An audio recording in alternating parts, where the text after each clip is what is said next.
بسم الله الرحمن الرحيم، والصلاة والسلام على أشرف المرسلين. حبيبي يا رسول الله، عليك أفضل الصلاة والسلام. ازيكم حبايبي؟ عاملين ايه؟ يا رب تكونوا بخير. النهارده بسم الله ما شاء الله جايين فيديو جديد، يا رب الفيديو ينال اعجابكم. ولو عجبكم متنسوش الاشتراك في القناة من منوعات الهانم وتفعيل الجرس عشان يوصلكم مني كل جديد. رب اشرح لي صدري ويسر لي امري واحلل عقدة من لساني يفقهوا قولي. صدق الله العظيم. لو اول مره بتشوف قناه منوعات الهانم يا ريت تشرفني فيها بالاشتراك، ولو عجبك طبعا الفيديو قبل ما تخرج من الفيديو يا ريت تعملي لايك على الفيديو فضلا وليس امرا، لان دايما محتاجين لدعمكم. بشكر اي حد بيدخل يكتب لي كومنت او يعمل لي اشتراك او يدعمني باي شكل، جزاكم الله كل خير. ندخل بقى في موضوعنا النهارده، وهو عن مدام سماح حب حياتك ودلعي مطبخك. لما شفنا يا مدام سماح الفيديو بتاع حماتك، لما قلتي نزلت عند حماتي وقضيت يوم كامل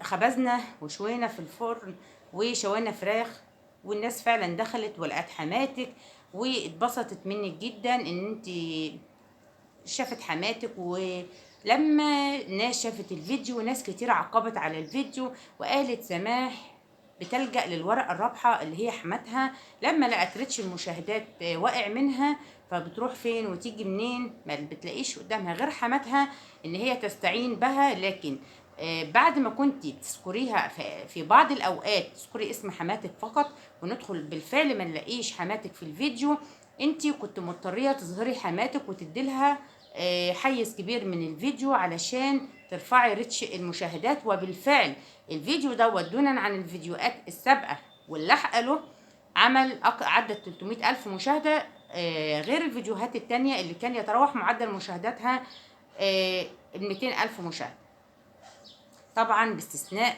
فيديو نيرة أشرف ندعو لها بالرحمة والمغفرة.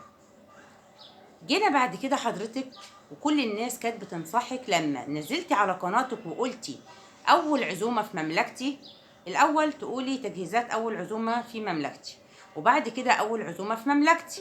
بندخل حضرتك طبعا نلاقيكي عامله كميات اكل واصناف اكل كتيره جدا، لكن ما بنلاقيش حد. حتى في ناس كتير اطلقت عليها عزومه الاشباح، واحنا قلنا يا ترى سماح ما ظهرتش الناس اللي جم في العزومه ليه؟ يا ترى هم مين؟ كل الناس بقت تسأل وتضرب أخماس في أسداس، يا ترى هم مين؟ يا ترى ما ظهروش معاها في الفيديو ليه؟ وانتهى الأمر والناس بدأت تنسى الموضوع، وإذ فجأة ترجعي تفكريهم تاني بالموضوع. لكن المرة دي الوضع مختلف تماما، لأن حضرتك ذاكرة في عنوان الفيديو أول مرة تدخل شقتي اللي هي طبعا حماتك، وأول عزومة لحماتي. فمن هنا طبعا حضرتك بتعملي للحاجة كذا فيديو، يعني فيديو للتجهيز وفيديو للعزومة. لكن انا بصراحة لما دخلت الفيديو اللي هو بتاع العزومة انا اتصدمت، قعدت ادور يمين ادور شمال اقول يا ربي حماها وحماتها فين، يا رب هيظهروا كمان شوية. انا ما لقيتش حد. زي ما قلت لحضرتك العزومه اللي قبل كده وسموها عزومه الاشباح لان ما لقوش اي حد، قلنا يمكن تكون ناس غريبه، ناس محرجه من التصوير، ناس مكسوفه، وحطيت الاكل على رخام المطبخ ما راحش حتى لغايه السفره. احنا قلنا حتى لو في عزومه نسمع صوت حد، نفس حد، حتى ما قلتيش هم مين. لكن الوضع هنا كان مختلف وكان صدمه اكبر، لان حضرتك قلتي اول مره هتدخل شقتي اللي هي طبعا حماتك، لها مننا كل التقدير والاحترام اللي هي ام زوجك. فيديو التجهيز تمام، احنا متعودين منك على كده ان انت بتاخدي المتابع فحت وردم في كذا فيديو للحاجه، رغم ان انت ممكن تقولي فيديو العزومه وتظهري الناس مره واحده والموضوع انتهى. لكن عند حضرتك ما بياخدش مره واحده، لازم يبقى على اكتر من فيديو، فيديو تجهيز العزومه وبعد كده فيديو العزومه اللي هي طبعا حماكي وحماتك موجودين. لكن اللي انا اتفاجئت بيه كمتابعه بقى ليكي، سيبك من النقد وسيبك من الكلام من اللي احنا بنقوله كقنوات نقد، خلينا كمتابعه ليكي. انا داخله حضرتك كاتبه في العنوان فيديو العزومه اللي هي اول مره تدخل شقتك حماتك، المفروض هندخل نشوف حماكي وحماتك. دخلنا ما لقيناش حد، دخلنا لقينا حضرتك بسم الله ما شاء الله عملتي اصناف اكل كتيره جدا، طبعا اشي كلاش باللحمه المفرومه وبط وفراخ ومحشي، بسم الله ما شاء الله اللهم زد وبارك. فاكره انت لما عملت العزومه عند مامتك في رمضان وعملت الفيديو برضو كله كان تجهيزات للاكل فقط لا غير. لكن فيديو رمضان حتى بتاع العزومه ده كان مختلف، ان انت جبتوهم في لقطه من الفيديو وهم بيسلموا على الناس ويقولوا لهم كل سنه وانتم طيبين، تعالوا افطروا معانا. الناس صدقت ان انت موجوده عند مامتك وعملتي في مطبخ مامتك، والاكل كله كان موجود، وابو مالك اتصور هو واخواتك ومامتك في نهايه الفيديو. لكن الفيديو ده كان بالنسبه لي انا كمتابعه، بلاش كصاحبه قناه نقد وبنتقد حب حياتك ودلعي مطبخك، كان صدمه بالنسبه لي. ادخل ادور على حماكي وحماتك انا ما لقيتهمش. ليه؟ عدم المصداقيه. ليه؟ عدم الواقعيه. يعني ليه ما دخلتش الفيديو ولقيت فعلا حماكي وحماتك موجودين في الفيديو؟ ليه؟ يعني بعض الناس او قنوات النقد بتستخدم العناوين الفيك عشان خاطر ان هي تجذب المشاهدات، لكن ما اعتقدش ان القنوات المليونيه محتاجه لده.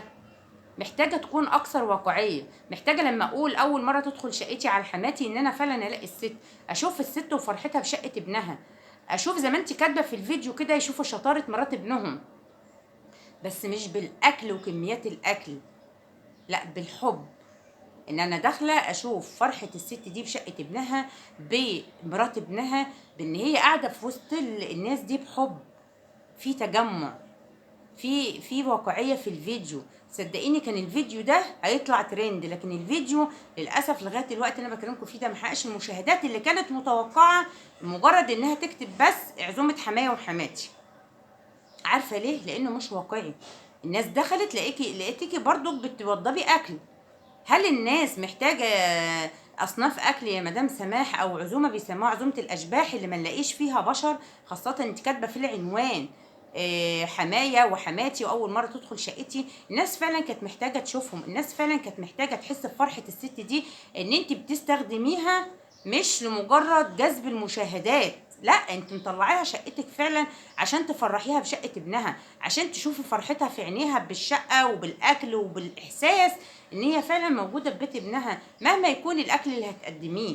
دي نصيحتي انا ليكي، لان انا واحده من الناس كمتابعه ليكي ولقناتك والفيديو، انا اتصدمت من الفيديو بصراحه، لان ما فيهوش اي واقعيه. ايه المانع انه يكون في واقعيه ويمكن يا جماعه والله اعلم كده تكون سماح لسه هتعمل جزء ثالث تظهر لنا فيه بقى حماها وحماتها بالفعل، الله اعلم.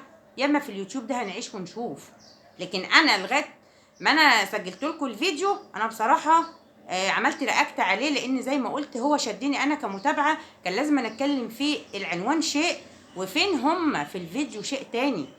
العزومه اللي اول عزومه في مملكتك قالوا عليها عزومه الاشباح لان ما شافوش ناس، لكن دي ناس عايشه معاكي في بيت واحد. ايه المانع ان هم كانوا دخلوا لقوهم وشافوهم وشافوا مدى يعني الحب في التجمع بتاعهم، فرحتك بهم، فرحتك هي هم فرحانين فعلا بشقه ابنهم. ايه المانع من ده كله انه يكون موجود في الفيديو؟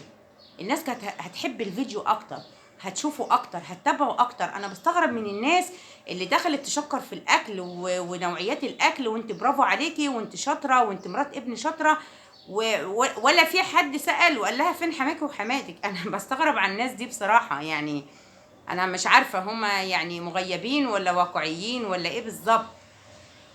الناس دي مش موجودة. ليه مش موجودة؟ ما هما معاكي في بيت واحد، ايه سبب عدم ظهورهم؟ ولا حتى صورة مصغرة يا مؤمنة.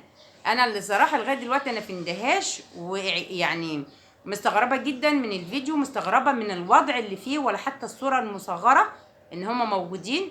يمكن يكون في جزء ثالث، الله اعلم. ده اللي هنشوفه مع حب حياتك ودلعي مطبخك وعلى قناه اليوتيوب اللي يعيش فيما يشوف. ده كان الفيديو بتاعي، بتمنى من حضراتكم ان هو يكون نال اعجابكم، ولو عجبكم متنسوش الاشتراك في القناه من منوعات الهان وتفعيل الجرس عشان يوصلكم مني كل جديد. والسلام عليكم ورحمه الله وبركاته، احلى متابعين في الدنيا.